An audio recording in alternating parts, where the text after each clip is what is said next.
Once upon a time, in a land far, far away, there lived a king. He was a good and wise king, but he was very troubled.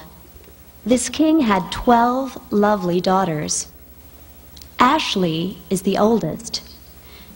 She is going to be queen someday, and she knows it, and she wants everyone else to know it too.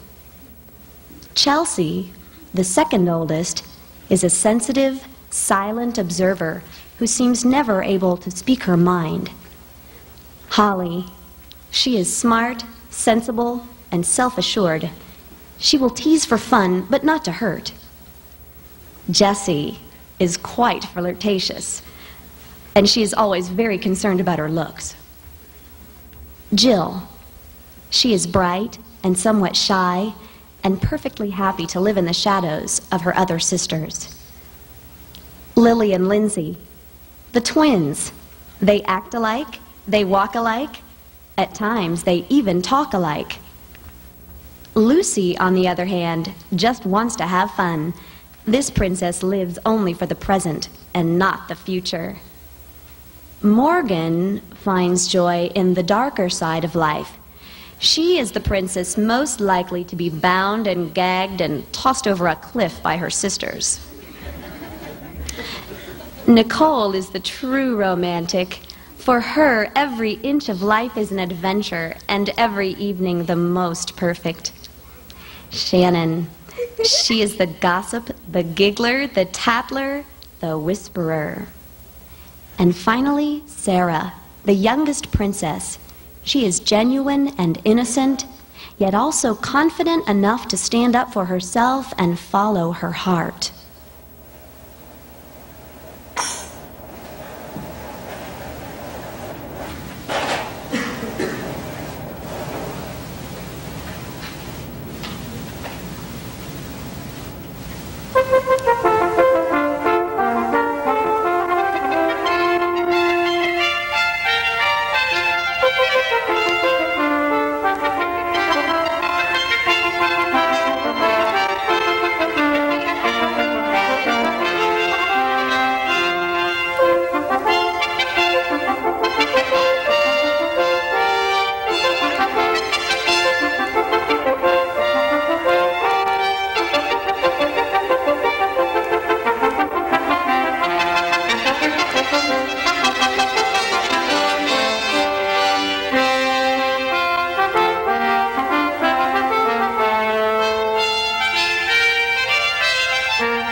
Sarah, if only the world were different. If only I were different. If I were more than just a wandering laborer, how would you look at me then? Oh, but if you were different, if you were less than a princess, I think I could look at you forever. Forever? Yes. Forever is quite a word, young man. Are you sure that you want to use it? Who are you? Where are you? Right here, of course. Where did you come from? If you can tell me where wishes go, then I can tell you whence I've come. No one knows where wishes go. Then you have your answer. All right, old woman. Enough of your riddles. What do you want with me? think the question is rather, what do you want for yourself? Where are you going and what do you hope to find when you get there? I don't know. Then perhaps you should go home. That's just it. I haven't a home. Not really. My parents are dead and our land is gone. I've had to set out through the countryside to seek my fortune. Only I don't know where to find it. Or what my fortune would be even if I did find it. Sometimes I think I catch a glimpse of it. And then I think no. Some dreams are too great for someone like me. Oh, but the trick is not believing in what you've seen. What?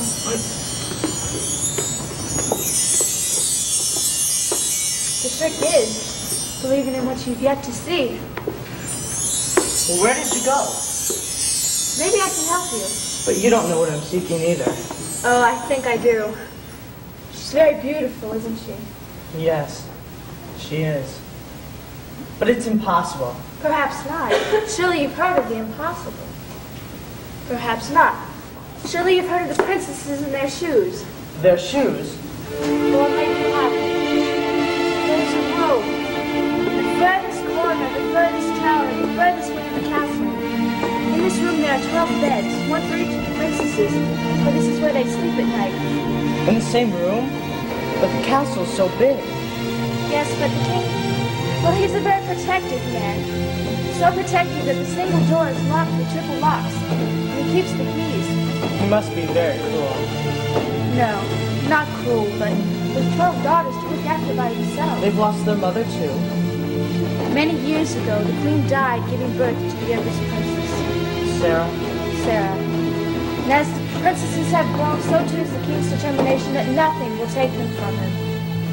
Every night at sunset, he himself locks them in. And every morning at sunrise, he himself lets them out. But here's the mystery. Every morning when the king unlocks the door, he finds upon the threshold 12 pairs of shoes, each worn out as though with dancing. But that's impossible. Like attaining the hand of a princess.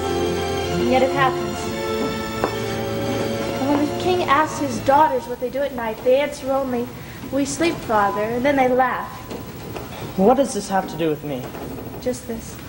The king is so desperate to solve the mystery of the shoes that he has offered to any man who can find the secret a princess of the young man's choosing as his bride. And no one has ever tried to solve it? Oh, many have tried, but if the man does not discover the secret in 3 days, he loses his head. Now, is she still as beautiful as you thought she was? More. I think I should like to try. You might lose. But I might win. Either way, it's forever. You understand? Forever. Good. Then I think you might find this useful.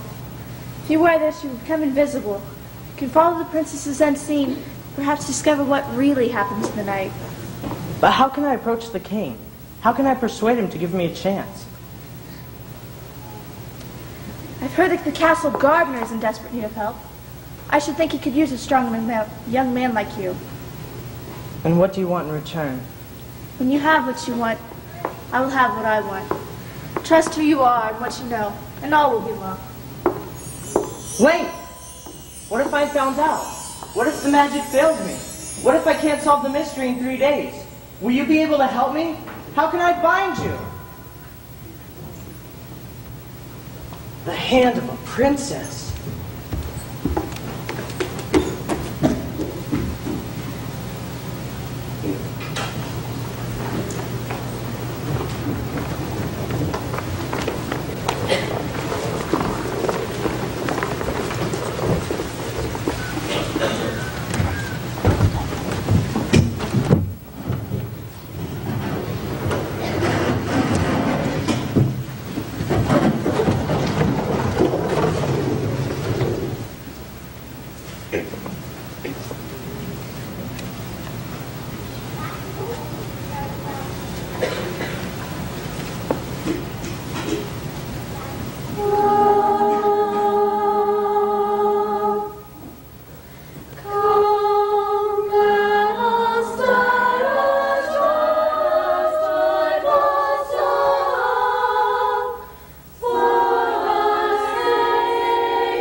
Wonderful, simply wonderful. Thank you, Your Majesty. But with 12 such lovely voices, how could it not be? My darlings, my angels, This is how I love to see you spending your time together. Happy, and that makes me happy. Thank you, Father. Thank you, sir. Thank you. It's our duty, of course. I think it's so beautiful. You would. We're not that good. I want a solo. How come I don't get a solo? I want a solo. I want a solo. It doesn't matter anyway. Nothing matters. Thank you, Father. We're glad you like it. I only wish you would spend more time singing and less time at your other activities. At least when you sing, you share with me instead of keeping things from me. At least when you sing, I know what you're up to. At least when you sing, you don't wear out dozens of pairs of shoes. Please, all I want is an answer. An answer to what, Father? You know very well to what. I don't see that it's anyone's business but ours. Tell that to the young gentlemen who are losing their heads around here on a regular basis. I demand to know, what is it that you do when you've been locked into your room at night? Father, we sleep, Father. Very well. If that's the way it's going to be, if you mean to fling down the love I have for you and dance on it, fine. I am your father. And fathers, believe it or not, can be hurt. But I am also the king. And kings, believe it you will, must and shall have an answer. Rehearsal is over. Your Majesty, wait. What are we doing here? Your Majesty, please. What are they going to do with us? Leave us alone, might be nice. Can you believe Father does it? He is just such a jerk. He drives me crazy. He doesn't understand. He never understands. Well, he doesn't know what there is to understand, does he? And he's not going to know, right? Well, I He'll think that... find out one of these days. Morgan! It's true, we're doomed, and you know it. Not if we keep it to ourselves. Oh, we have to. I mean, we just have to. I don't think I could live if I didn't have it to look forward to. Well, sure, it's nice, but it's just so sad to see Father like that. Do you think it's true, what he said? What about? About what? About being hurt. Father? Don't be silly. But you know how much he cares for us. Sure, Sarah. 3 locks on the bedroom door. How sweet of him. Not to mention the headless corpses piling up outside. That is just so sad. Depends on how you look at it. Believe me, Sarah, the last time Father was hurt was when Mother died. After that, he locked himself up inside. If he's going to be unhappy, we all must be unhappy. But we're not his kingdom. We belong to ourselves. And if that means that we must find our own world and go there, where he cannot follow. Besides, it's a better world than this one anyway. You know it is. Only for a time. But it's our time. It's fun and magic and life. And we're not going to let him take it away from us no matter what he does. That's right. Let's take it away.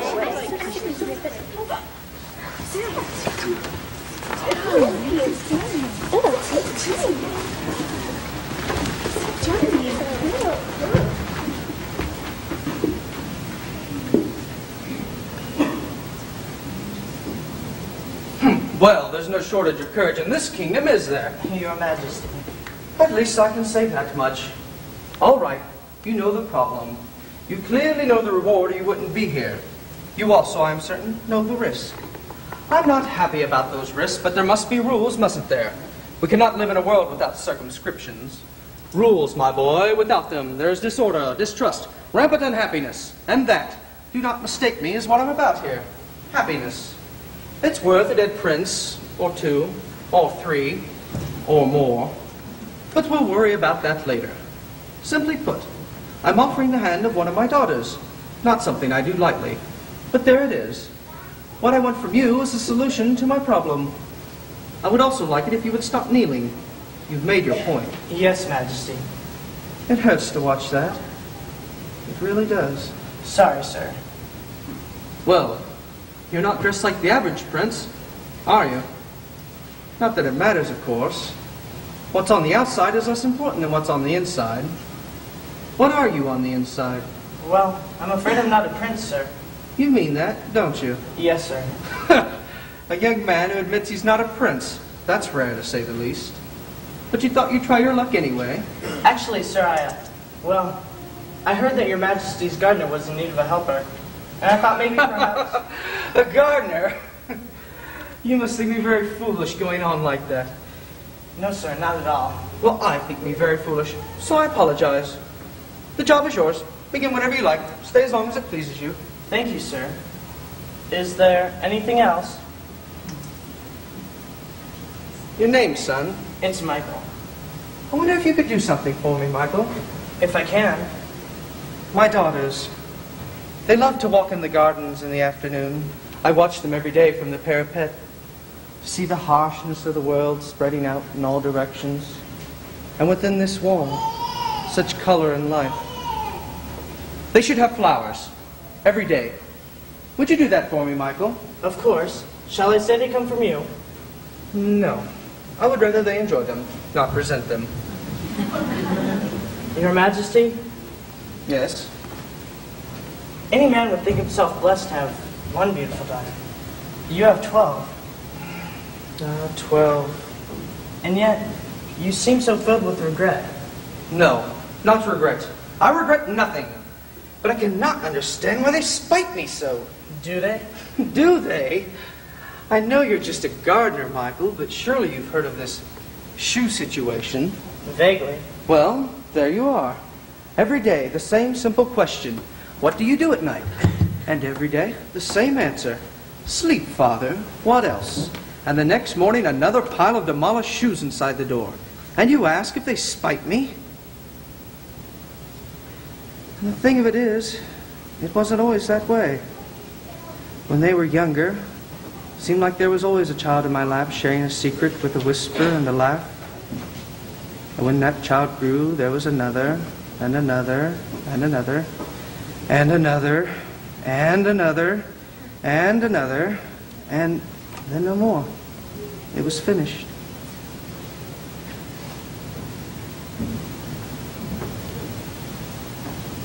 It's a strange thing when you can no longer hold your child. When in fact there is no child to hold, only a young woman who you do not seem to know and who does not seem to want to know you.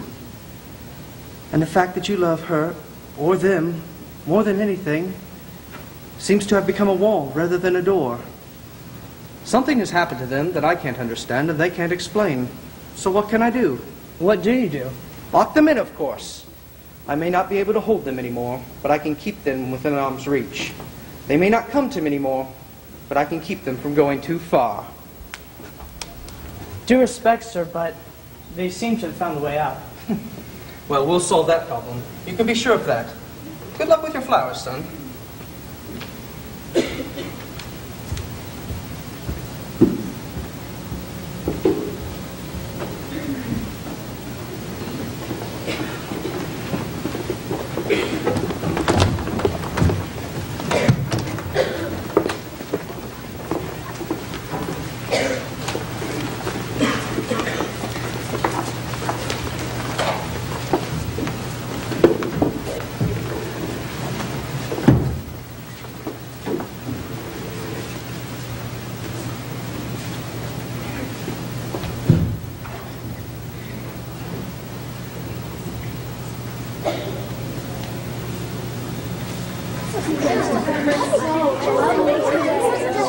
All I'm saying is, you don't have to take it so seriously. I happen to want to make a good impression. Impression? You want their eyes to pop out of their heads. Holly! Oh, you should talk. You don't care who you dance with. Jessie! As long as you get to lead. Look, nobody is criticizing you. Holly is. It's just that we're just talking about men. Oh, is that all? Yes, and I think they just want to have fun, not, get hypnotized or anything. They're already hypnotized. Holly. So what? I'm supposed to be like Jill? Make myself look plainer than I am? Take the first boring prince that comes along? Jill, did you just hear what Jessie said about you? Or maybe I should be more like Morgan. Not care who I end up with because the world is going to burn up first. It might. It won't. It won't. What if it does? Then all you'll have are your memories. And I think those memories should be as bright and wonderful and beautiful as they can be, not sad. And not fake and scheming and jealous either. I just want to say that I think what you said about Jill was so terrible. Nicole. Because she has a heart too. And she has dreams too, and you never know. Someday, the most beautiful, The most perfect prince might come riding up searching for his heart's desire, and he'll see her there with the moonlight streaming down through the trees, and his heart will begin to race. And music will come from nowhere, and he'll sweep her off her feet and up onto his steed, and they'll gallop off into the future where their two hearts will beat as one forever and ever and ever and she'll just laugh at you. I know I will. Listen, you know what you're doing? What we're all doing? We're all trying to figure out how to find the perfect prince. Or princess. Or princess. But the thing is, there's a right one for each one of us, and we have to find them our own way. Haven't you all forgotten something? Such as? Such as? I can understand what you're concerned about. That is, I can sort of understand. I mean, I'm going to be queen someday. I can have anyone I want. But don't get so caught up in thinking about some typical everyday kind of a man that you forget about perfection. Perfection? You know what I mean. But we only see them at night. Wouldn't you rather have a perfect romance some of the time than no romance all the time? Well, but they're still men, aren't they? So I know what we want, I guess. But what do they want? I mean, we're kind of in this together. we're going to have trouble with you, aren't we? It's just a question. Someone must know the answer. You could always ask your father. Pardon me. He might tell you. In the first place, nobody asked your opinion. Ashley? And in the second place, Father is the last person we're likely to ask because that's the last thing he's likely to answer. Forgive me, my lady. I was merely trying to be helpful. Well, maybe she does know. Don't be silly. Why not? She's old enough. Very well then, if you insist. Tell us, what is it that men want?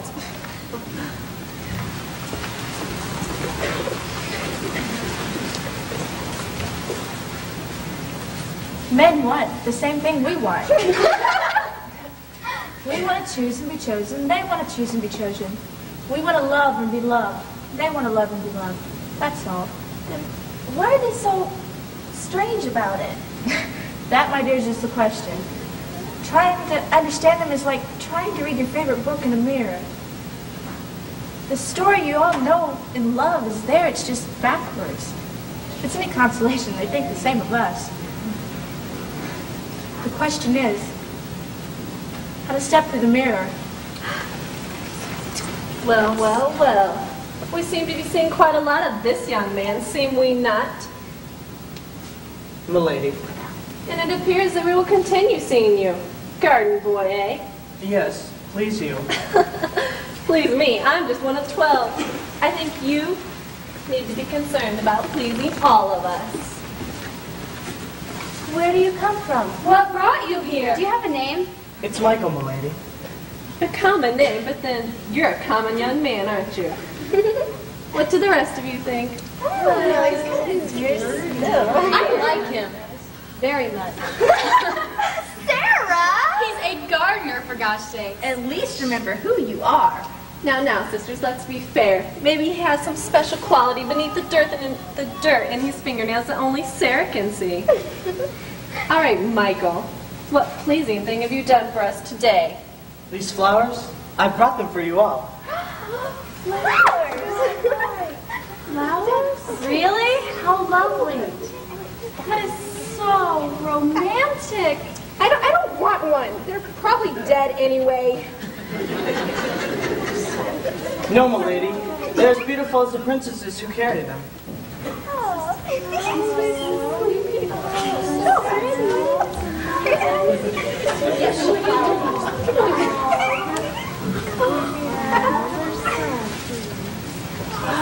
You're obviously a very clever young man. I suppose we can tolerate you a while longer. Just know your place and keep to it, and we'll get along fine. Milady. Oh, and if you should, how shall I say, intrude in any of our private business, don't. It wouldn't be healthy.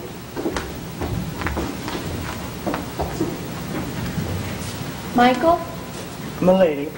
These are lovely. Thank you. Tomorrow? Tomorrow.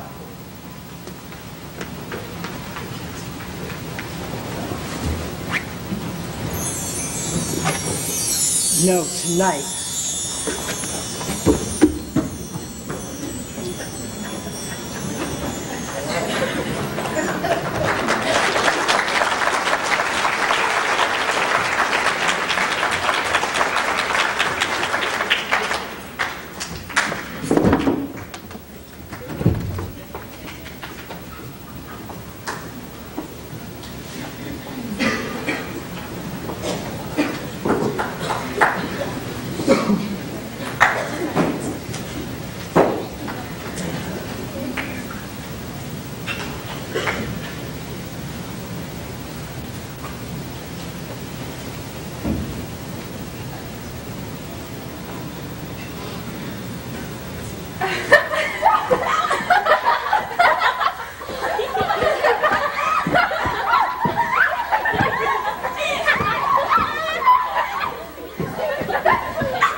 We'll see, won't we?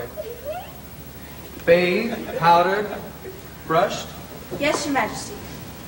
hair brushed, pillows fluffed, windows locked, all ready for a good night's sleep. Oh, yes. And all those lovely shoes just waiting All alone, Father? for a change. No prince outside the door tonight. A fat lot that matters to you. I don't know, the last one was pretty cute. You thought so. Well, now he's pretty dead, and it's because you... You may go. All right. How long is this going to go on? What, Father? And don't say what. Because we all know the what. In fact, I've almost decided to stop asking the what because I despair of ever having an answer. But I would like to know... Like to know what, Father? I would like to know why. Lucy? Jill? Liz? Holly? Morgan? Shannon? Nicole? Jessie? Chelsea? Ashley?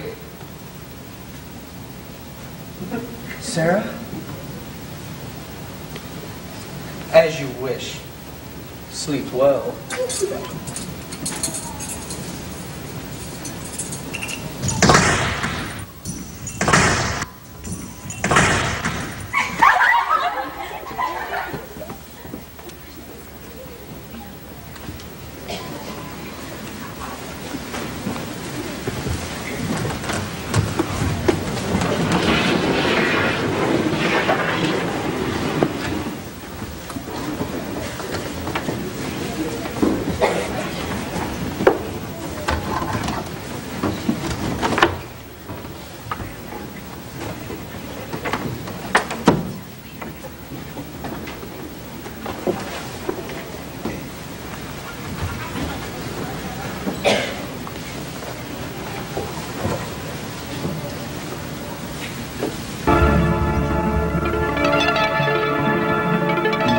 How can I begin to tell what I saw during the course of that night? As I watched, invisible to all eyes, the moment the door was closed and locked, and the king's footsteps had receded down the darkened hallway, the bedroom suddenly filled with laughter.